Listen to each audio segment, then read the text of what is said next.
Hello YouTubers, it's good to be back on YouTube with all you good friends.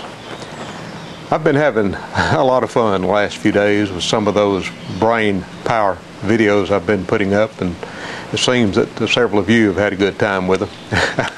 Those are a lot of fun, and I enjoy the comments and getting to comment back with the viewers that get to enjoy those things. I get a kick out of things like that anyway, is the reason I put them up. And I'll try to find some more of those as I go along. Those, most of them are fairly old, but maybe you can represent them with modern technology and they still have some life in them. But anyway, a lot of fun. I hope you glad you are enjoying them. Hope more people get to see those videos. And I made a video out here the other day. I'm out in my workshop barn construction area. And by the way, this is Friday, October 9th, 2009. I'm making this video in northeastern Alabama, down in the sunny south of the United States of America. And it's up in the 80s down here today. Humidity's up, the skies are partly cloudy, very warm and humid day down in the deep south. Anyway, I was saying I'd made a video out here the other day in my construction area where I'm building a barn. I guess it's a barn or a workshop. And one of my viewers had a question about the construction that I had shown. I didn't show a lot of detail about the construction. His name is Al, and you'll hear my puppies there out here with me. Let's see. I talked about him the other day. There's Big Daddy and Little Bit. And Little Bit's laying over here by her master. And Big Daddy was coming into the area, and she didn't like it, so she wanted him to go away. And he's gone over and laid down over there about 20 feet away. She doesn't want him around over here around the master while she it's her territory. Anyway, one of my longtime viewers, a gentleman named Al, and let's see, he's in Blighty, UK. In the United Kingdom. He's commented and messaged back and forth, watched a lot of my videos the past few years. And he sent me a message after the video the other day and said that he's unfamiliar with the construction techniques I'm using here in making this building. And he said there in the UK in his area, usually if you build a garage you use brick for the walls. And he was asking about the wood construction that I'm using here in this building. So I thought what I would do, I wrote him a letter back and promised him I would give him a little more detail. So what I'll do is turn the camera around here and show you some of the construction that I'm doing and maybe give a little better explanation of it. So that's what I'll be up to in this video. As I said the other day, the foundation for the barn is a concrete slab. And this is a monolith slab where the footing for the floor and the floor itself are poured in one pour. The surface of the floor is about 5 inches thick, and the footing that goes around the outside of the building that helps support the walls is about 18 inches wide and about 12 inches deep. And all this is tied together with rebar, with steel bar. And then I'll show you in a minute out in the middle here where I have the posts, there's some footings poured around the post. What you're looking at right there is one of the walls, and you see the seal plate of the wooden wall sitting down on the concrete. And I don't know if you can see it or not. Maybe I should zoom in, see if I can zoom in. There's some anchor bolts that hold the seal plate into the concrete. Let's see if I can gently move in here and show you that anchor bolt. They're just 1/2 inch bolts, nuts and washers, and that's what holds the wood frame of the building down to the concrete. And those are required by code so that when we get some of our high winds or tornadic winds in the area, it doesn't just pick up the building and set it off the slab. It's actually bolted down to the slab. In this view here, I'm looking back toward the far wall. And again, you see some 2x4 studs that make up the wall structure. There's a 2x4 plate at the bottom, and there's double 2x4 timbers at the top that make up the plate where the second floor will sit. And those things you see in a line there lined up against the wall are some 2x6s, and those 2x6s have been cut to start the second floor along that outside wall. I've gone outside the building now, and you may hear the wind blowing. It's kind of blowing around, so I guess it'll be popping in the microphone. But anyway, we're looking at the outside wall there, and I wanted to show you the corner. In the corner on the outside wall, it's customary to use plywood in the corner to give some bracing. And then if you'll notice on either side of the plywood, it's what we call wafer board or chipboard that acts as a siding material. Now on the outside of this, when I finish it, I'll put a sheet of plastic. It's plastic wrap that kind of weatherproofs the outside of the building. And then on the outside of that, I'll put some, it's kind of a cement board. It looks like lap siding. That's called a hardy board, will be my exterior covering. And if you'll notice here, here's a better look at the outside of the footing, the foundation. You'll see how deep the footing goes down. This will be filled back in when we finish the building. The dirt will come up about 6 inches below the bottom of the woodwork there. And there will be a drain pipe around the sides of the building to keep any water from building up.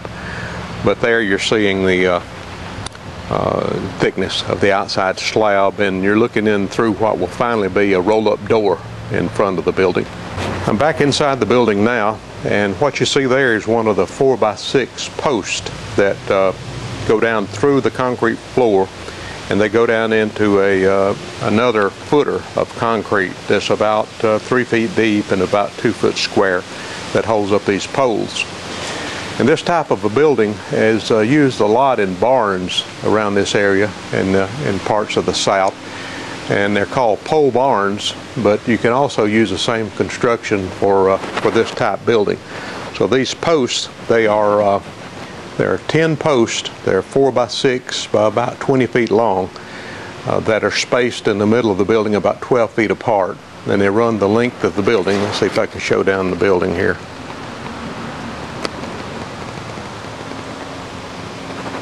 They run the length of the building. Let's see if I can go up and kind of show you the top of them. And what they do is support the second floor in this. I have an open span here in the middle of the building that'll be about 12 feet wide and about 32 feet long. And in a real barn, you'd call that the hall of the barn. And that's an open area where you don't have any walls. Then off to the side, there's a smaller area across the side there, outside of the post to the outside wall. And I guess the reason for using this type of construction, it's more economical than putting in stud walls and having obstructions of walls in the way. It gives you more of an open space, but yet it lets you use smaller lumber for the floor joists for the second floor. And as I said the other day, this will be a 2-story garage. There'll be this concrete floor on the bottom, which measures 22 by 32. There'll be a second floor that will have a gambrel, a barn roof over it. That'll be the second floor. So that means I'll have about, 20 by 30? It's about, it'll be about 1,200 square feet of space in the whole building. I think that's right. 20 by 30 is 600, so that's 2 times 600, so about 1,200 square feet. And it'll be used mostly as a shop area. Upstairs will be used mostly as a storage area, and I may have a little office space somewhere in this area. I have a boat that I park outside now that can be brought inside and stored inside when the garage is done. And I'll also, in the back of it, have my shop tools. And I might move back to the back and show you some of the window framing, kind of how that's done in this type of construction. This is one of the rear windows, and that's a rough opening. It has a header above the window to help support the weight that's above the window. And it's a rough opening. A finished window will be inserted in that opening from the outside. And in this building, that opening is about 3 foot wide and about 4 foot high. And in this building, I'll have, let's see, 1, 2, 3, 4, 5 windows, one walk-in door that'll have a window in it, and also a 10-foot roll-up door that gives access for a car or a boat to be brought back into the garage. So Al, I hope that answers your question. I guess that was kind of a quick tour. I guess there's a lot more to be said about it. When we finish the building, like I say, it'll be lap siding on the outside. It's screwed and nailed construction. Upstairs we'll have what we call Advantex. It's kind of a wafer board flooring. The roof up above will be metal roofing, and the roof, as I said, will be shaped in a gambrel, a barn-like shape. And upstairs there'll be double windows on the front, doubles windows on the back. Right now I don't have any plans to do a whole lot of insulation in the building. I will be bringing 220 volt power into the building, so if I need to run any heavy equipment I can do that. And possibly later on I'll run a small water line out to the building so that I'll have some water for washing and drinking. Our city codes restrict putting in kind of bathroom facilities in the outbuilding. We're in what's called a single dwelling area in the subdivision, and they think if you put restroom facilities in an exterior building, there's possibilities of somebody living in that building, so they won't allow you to have restroom facilities in a separate building. So this thing's probably run on too long now. I'll probably have to edit it down some. But anyway, wanted to come on and answer your question. Hope that makes it a little more clear. If it doesn't, write me back, and I'll be glad to try to do a little more to show you the construction. I will later on as we start getting up more members. It'll make more sense when we get up the second floor and start putting up the roofing members and things like that. So periodically I'll make another video and kind of show you progress on my barn. In this country, sometimes we call it our man cave, a place to hide out and do things that a man might want to do. But anyway, workshop, barn, storage building, whatever you want to call it. And any of you other viewers, I picked up several new viewers lately. I picked up several off those little brain power videos, and that's good. I enjoy my viewers and enjoy getting new viewers. But anybody that watches the channel has any questions or anything I can try to answer for you, I'll be glad to do that. I've even had some requests in the past to make certain kinds of videos, and I even try to do that when I have the time. So anyway, thank all of you for watching. I hope you enjoyed this presentation of answering Al's question over there in Great Britain. And by the way, Al, my son just got back from your country. He was in London for a while and went over into Brussels, Belgium, I think, for a weekend, and just saw him today. He came back today, and he makes periodic trips into the London area, and he really enjoys being in that part of the world. He enjoys England, and he really enjoyed going over into Belgium also. So I'll cut it short. Not short, it's long. I'll cut it off, and I'll talk to you later. Thanks a lot. Goodbye.